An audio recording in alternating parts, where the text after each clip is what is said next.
అందరికీ అయితే మనం ఈరోజు మా ఆదోని మండలంలోని కపటి గ్రామానికి రావడం జరిగింది. మన రైతన్న వచ్చేసి మెటోజన్ మెల్టార్ మందులు వాడడం జరిగింది. వార తగ్గట్టుగా ఉంది. అయితే వాటి రిజల్ట్ ఎలా ఉంది, ఈ తోట పరిస్థితి ఏంటి అనేది పూర్తిగా మనం రైతు ద్వారా తెలుసుకుందాం. నమస్తే. మీ పేరు? రాఘవేంద్ర.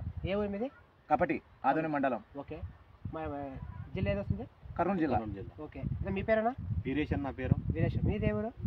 కర్నూలు జిల్లా ఆదోని మండలం కపటి గ్రామం. ఓకే. మెటోజన్ మెల్టార్ మీరు ఇద్దరు కొట్టినారు కదా? కొట్టినాం. అంటే ఎన్ని రోజుల కింద కొట్టారు మీరు? రీసెంట్ గా ఒక 7 రోజులు అవుతుంది. 7-8 రోజులు. ఓకే అన్న, మీరు ఇప్పుడు అది కొట్టక ముందే మీ పొలంలో ఏ సమస్య ఉండేది? కొట్టిన తర్వాత ఏమేమైనది? గజ్జి ముడుతు మాదిరి ఉంది సార్. పై ముడత చిన్న ముడత ఉండే.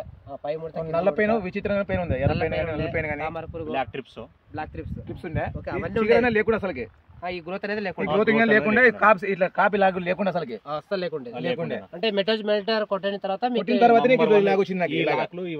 ఓకే, సైడ్ కొమ్ములు కానీ చిగురు కూడా సైడ్ బ్రాంచెస్ బాగున్నాయి. చాలా చక్కగా పనిచేసింది మీకు. ఓకే, ఎక్కడ ఇస్తున్నారు మీరు మందులు?